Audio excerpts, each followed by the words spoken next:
Bonjour à tous, je vous présente Jules et sa maman Stéphanie. J'ai fait une interview exclusive pour vous, vous découvrirez l'autisme.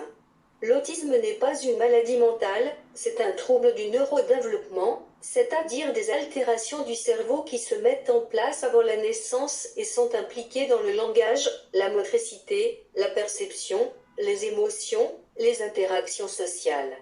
Laissons Jules et Stéphanie nous en dire un peu plus sur ce trouble. Bon visionnage.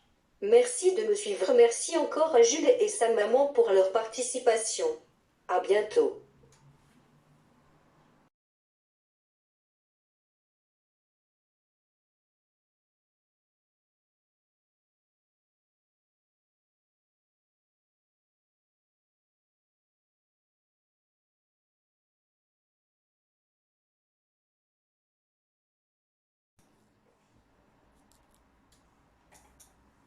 Bonjour, comment vous appelez-vous? Bonjour, Bonjour. comment tu t'appelles? Il s'appelle Jules, c'est mon fils, et moi je suis Stéphanie, la maman. Voilà.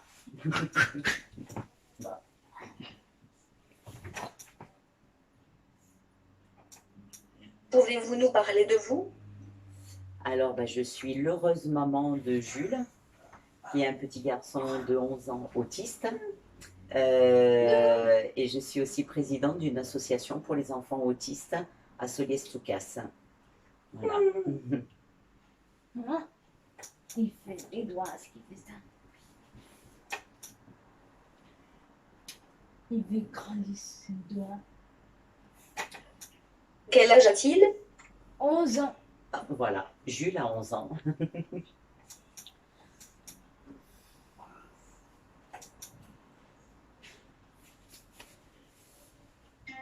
Ah, Évidemment. je crois. Vous pouvez nous parler de son handicap?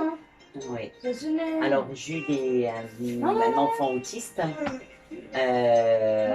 Donc, quand il était tout petit, on m'avait dit qu'il ne marcherait pas, qu'il ne parlerait pas.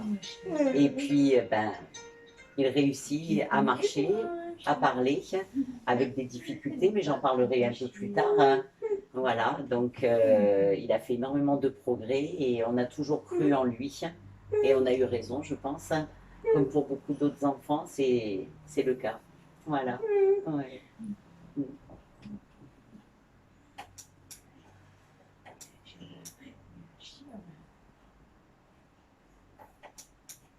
Pouvez-vous nous expliquer ce qu'est l'autisme? Bien sûr. Alors l'autisme, c'est quelque chose qui est très peu connu. Les gens ont l'image de Rain Man dans le film, mais c'est pas tout à fait ça. Donc un enfant autiste au départ, c'est un enfant qui a des troubles au niveau de la communication, qui a beaucoup de répétitions, qui a des difficultés à rentrer en relation avec les personnes. Ça, c'est vraiment les principales caractéristiques. Et au milieu de tout ça, il peut y avoir des tas d'autres choses, comme par exemple du flapping. Ce sont les enfants qui, pour s'apaiser, vont bouger les mains comme ça pour s'apaiser. Ça va être des enfants qui peuvent avoir des troubles du comportement. Souvent, d'ailleurs, il y a des troubles du comportement parce qu'ils ne peuvent pas s'exprimer, parce qu'ils sont envahis par des émotions trop fortes. Ça peut aussi être au niveau des troubles du comportement quand ils sentent qu'ils ne sont pas compris. Ils gèrent pour beaucoup, ils gèrent très mal certaines sensorialités. Il y en a qui ne supportent pas qu'on les touche, il y en a qui ne supportent pas, qui ne ressentent pas la douleur, mais il n'y en a pas un identique. Ils sont tous différents. Donc chaque enfant a ses particularités. Ce qu'on retrouve de manière générale, c'est les troubles de la communication. Même s'ils savent parler, ils ne vont pas forcément répondre à leur prénom, ils vont pas. Voilà, c'est des troubles quoi qu'il en soit. Les gestes répétés, ça c'est sûr, et les troubles également de la socialisation, des difficultés à aller vers les autres, ou à l'inverse, ils vont y aller de manière inappropriée. C'est maladroit, c'est pas. Voilà. Donc c'est un handicap qui est invisible, mais qui est très contraignant pour eux. Voilà.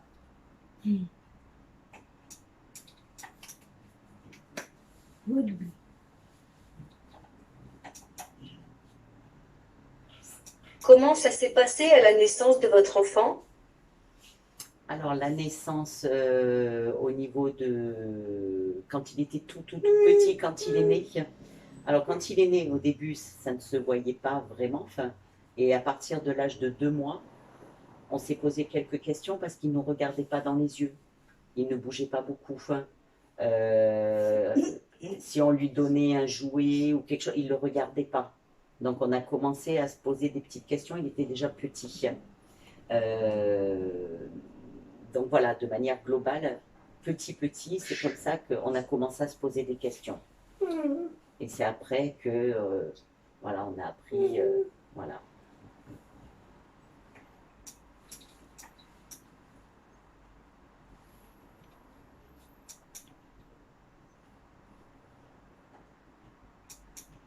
Qu'avez-vous ressenti à l'annonce du handicap de votre enfant? Alors moi, je vais vous surprendre parce que moi, ça a été un soulagement. Ça a été un vrai soulagement parce que je savais qu'il y avait un problème, mais tout le monde me disait qu'on ne savait pas ce que c'était. Donc quand on m'a dit qu'il était autiste, ben, j'étais très contente parce que quand on pose un mot, on peut trouver des solutions pour l'aider et c'est ce qui s'est passé. Donc moi, je suis un peu un cas à part parce qu'en général, quand on a une annonce d'autisme, les parents, bah, ça leur fait très peur, hein, forcément, ils ne savent pas ce que ça va pouvoir donner pour la suite. Mais dans mon propre cas, c'est vrai que j'ai été soulagée parce que je savais que j'allais pouvoir faire quelque chose, l'aider, me renseigner. Et à partir de là, on a mis beaucoup de choses en place, ce qui a permis son évolution d'aujourd'hui.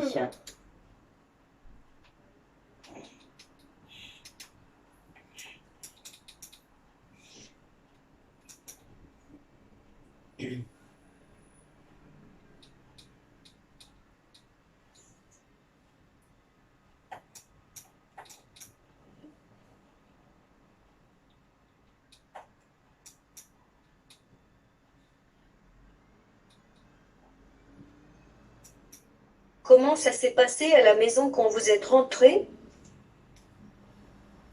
Ah ben, moi, encore une fois, j'étais soulagée. J'étais soulagée parce que voilà, je pouvais poser un mot, enfin, un nom. Et par contre, j'ai passé des tas de nuits blanches à faire des recherches pour savoir un petit peu, pour mieux le comprendre, savoir comment il pouvait vivre ça de l'intérieur, pour essayer de me mettre à son niveau, enfin, et pouvoir répondre à ses besoins, puisqu'à l'époque, il ne parlait pas du tout. Enfin. Et il a marché un peu tard, et puis il ne mettait pas ses mains en avant, donc à chaque fois, il tombait directement sur la tête. Donc ça a été beaucoup de, voilà, beaucoup de recherches. J'ai passé énormément de temps dans la recherche.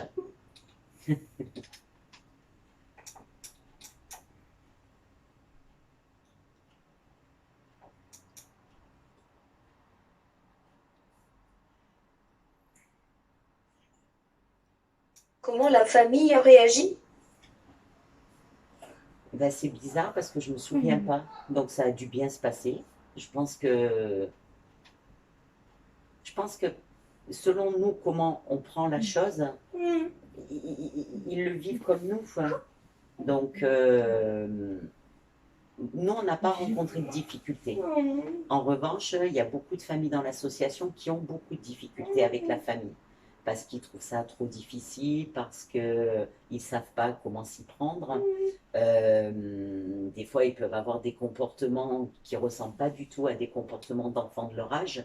Donc, c'est sûr que des fois, ça passe très très mal. Dans mon cas, ça s'est relativement bien passé.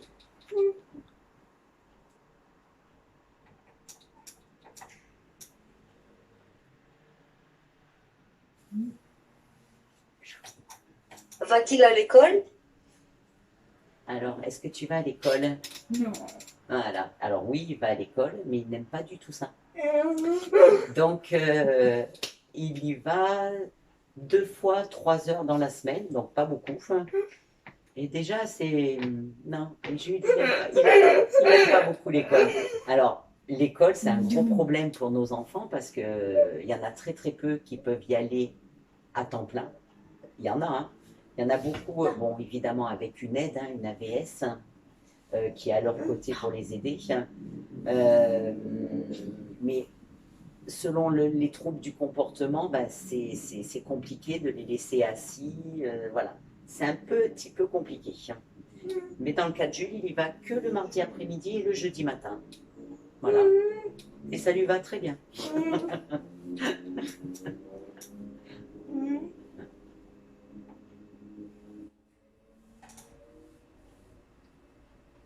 A-t-il des loisirs? Alors, des loisirs. Alors, des loisirs, comme on peut l'entendre, il joue du piano depuis 1 an et demi. Et ça, c'est génial. Sinon, non, il ne peut pas pratiquer de sport parce que c'est toujours pareil. Il y a peu d'endroits qui les prennent parce que ben, ils ne comprennent pas forcément de la même façon. Ils vont peut-être partir à droite, à gauche. Enfin bon. Donc, à part le piano, non. Après, Jules adore faire la fête. Donc, ça fait partie de ses loisirs. Mais on a des enfants qui font un peu de sport, qui font un peu de judo, un petit peu dans l'association. Mais ça reste minime, très très petit. Il y a un tout petit nombre. Et puis les gens ne sont pas formés pour les accueillir comme ça. Ils en ont envie, mais ils n'ont pas les moyens pour le faire. Donc voilà. À mon cœur. Maman.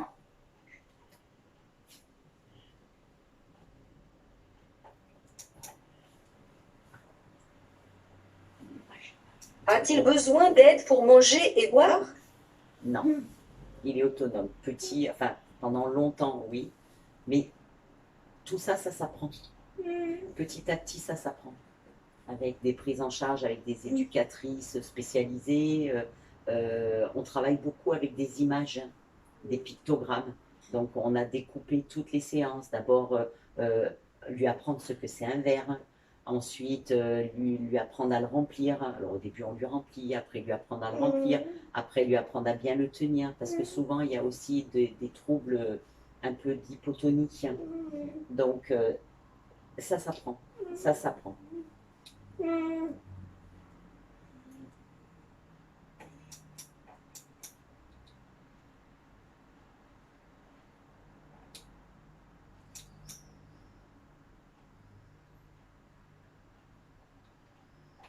A-t-il des difficultés à s'exprimer? Oui. Alors, moi, je serais presque tentée de dire non, parce que maintenant, je le comprends complètement et il ne devait pas parler au départ. Mais oui, il ne peut pas avoir il peut pas encore raconter une véritable histoire. Il lui manque du vocabulaire, on apprend tous les jours des nouveaux mots. Donc, ouais, quand même, des difficultés à s'exprimer. Mais il est quand même verbal, alors qu'il y a d'autres enfants qui ne parlent pas du tout, ou on en a beaucoup dans l'association qui signent avec les gestes ou qui communiquent par pictogramme, par image. Donc l'objectif pour nos enfants, c'est de leur apprendre à communiquer, pas forcément à parler, il y en a qui ne pourront pas, mais s'ils peuvent communiquer en demandant avec comme des imagiers, en pointant un pictogramme, on sait qu'ils ont soif, qu'ils veulent aller aux toilettes. Donc voilà. Et il y en a qui parlent très très très très bien et d'autres qui ne parlent pas du tout. Donc il n'y en a pas un pareil, ils sont tous différents, vraiment.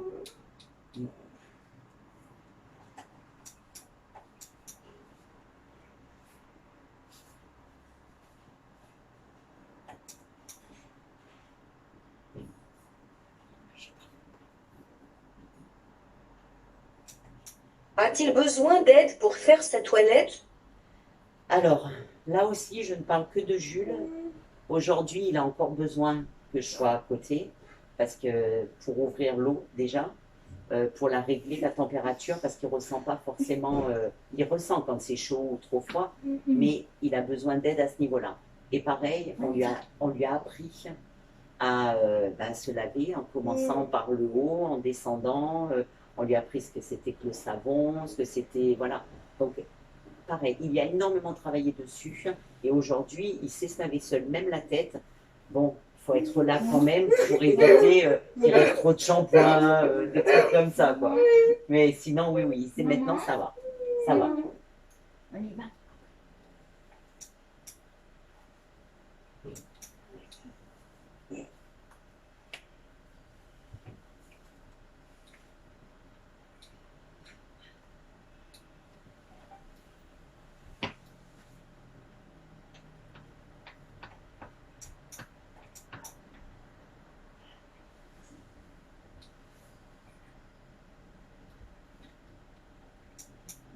Au revoir et merci. À bientôt. Au revoir et merci. Merci à toi, Julie, parce que c'est super ce que tu fais, vraiment. Maman. Merci. Maman. Maman.